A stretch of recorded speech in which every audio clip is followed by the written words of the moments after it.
Buenas tardes, compañeras y compañeros. Mi nombre es Jorge Sotelo. Es un gusto estar de nuevo con ustedes. Vamos a ver cómo nos resulta este encuentro a la distancia de hoy para retomar las discusiones y el intercambio en los temas de Estado y administración. Voy a hacer una intervención breve retomando algunos de los puntos planteados por los compañeros en otros videos. Eh, por un lado, como plantea Daniel García Delgado, es evidente que el mundo ya no va a ser el mismo después de esta pandemia y de la crisis económica que trae aparejada.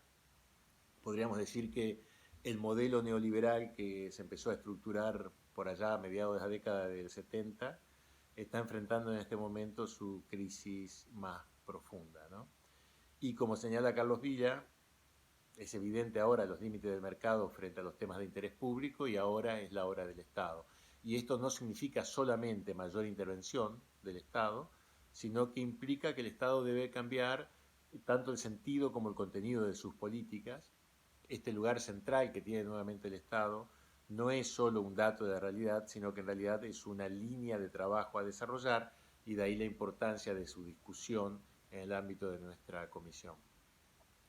Y en este marco yo quiero rescatar el concepto de capacidad estatal que planteó Gustavo Longo en su video eh, y que está también contenido en un documento que se les compartió, que es un documento de Claudia Bernaza y del propio Gustavo Longo, y profundizar un aspecto de este concepto. Es importante porque en este momento plantearse qué capacidades debe tener el Estado en una situación crítica de cambio de paradigma como este es fundamental. Yo creo que lo que hay que hacer con el concepto de capacidad es sacudirlo un poco, digamos, ¿no? Sacudir las connotaciones que tiene de su origen neobeberiano y de todo su tránsito y su trabajo por los organismos internacionales. Hay que sacudirlo, hay que repensarlo, y para ello, digamos, esta idea que está tan determinada por la dimensión burocrática, técnica, administrativa, tiene que ser de algún modo atravesado por la política, ¿no? Es decir, la política coloca este concepto en el marco de los conflictos entre actores sociales, entre proyectos políticos, y le da su carácter más situacional, digamos, ¿no? Y en ese sentido, lo que yo quiero hacer para ayudarnos a pensar es introducir una distinción, que es una distinción entre stock y flujo, ¿no? Uno podría decir que el concepto de capacidad estatal, sobre todo en su propio origen, refiere a un cierto stock que el Estado tiene acumulado en distintas dimensiones.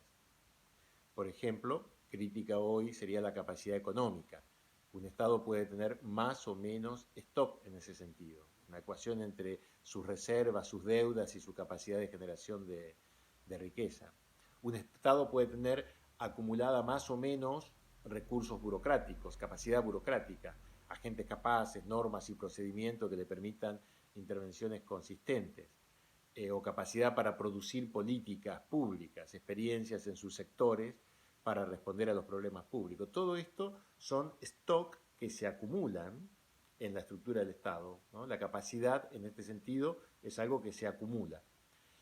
Sin embargo, hay también una dimensión que es una dimensión de flujo, que está relacionado con acciones, con la agencia, no con la estructura del Estado, sino con la agencia de quienes tienen responsabilidades en el Estado, que tiene que ver con cómo desarrollar, cómo utilizar, cómo combinar y cómo orientar esas capacidades, esos stocks, para hacer efectiva la autonomía estatal respecto de los poderes fácticos y ponerla en función de las mayorías de un proyecto nacional y popular.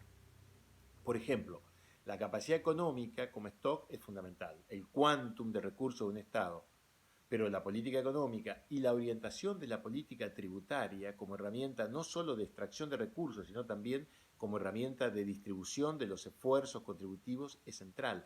Y eso demanda capacidad político-estratégica, flujo, agencia. O sea, el flujo, que para mí atraviesa todas las capacidades en términos de stock, es fundamentalmente capacidad político-estratégica. ¿Cómo aprovechamos esta crisis agobiante para salir con un esquema tributario más progresivo que contribuya a un cambio sustancial?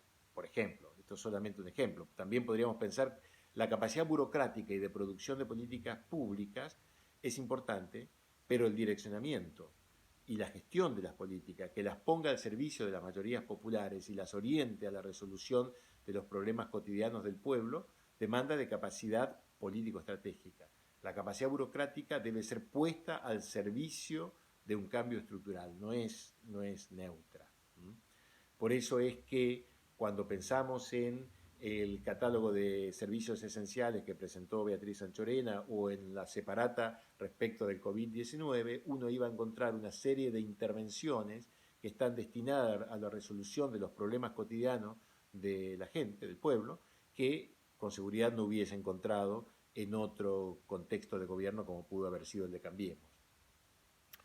El Estado se enfrenta hoy a una crisis formidable con una estructura devastada. Creo que esto lo decía Carlos Vila también, con sus capacidades en términos de stock debilitadas. La capacidad crítica, entonces, pasa a ser la capacidad político-estratégica, que con el manejo de la crisis configure una situación nueva, incida en la correlación de fuerza y logre una primera generación de cambios en el sentido del pueblo. No resulta indiferente cuáles sean las capacidades estatales en términos de stock o estructura. Un Estado será más fuerte, más capaz y potencialmente más autónomo cuando tenga mayores recursos, mejor burocracia y hasta mayor poderío económico y bélico. Sin embargo, la posibilidad de direccionar, de utilizar estratégicamente, de potenciar y poner en acto esas capacidades, requiere de capacidad político-estratégica. Se puede considerar al ejercicio creativo del liderazgo político como un tipo de capacidad a través de la cual se ponen en juego cantidades variables de recursos de dichos stocks, combinándolo de tal modo que la autonomía potencial del Estado sea una autonomía en acto. La estructura es una condición de posibilidad de la agencia y la agencia es una posibilidad de despliegue de la estructura. Ahora bien, esta capacidad político-estratégica no debe quedar circunscritas a los máximos dirigentes, sino que cada uno de nosotros, cada uno en su puesto de gestión en el Estado o de su militancia política, debe desarrollarla y ponerla en práctica. Por lo tanto, me parece que el concepto de capacidad estatal es fundamental, pero hay que concebir la capacidad estatal como una combinación de capacidad de stock en su sentido más tradicional, acumulación en el sentido de su capacidad económica, su capacidad burocrática, su capacidad técnica y su capacidad administrativa, pero todo eso cobra sentido si hay una capacidad político-estratégica que pueda hacer uso estratégico de esos stocks en el sentido de un proyecto nacional y popular. Estoy planteando 2 o 3 temas que pueden permitirnos después profundizar esta discusión. Bueno, nos vemos esta tarde.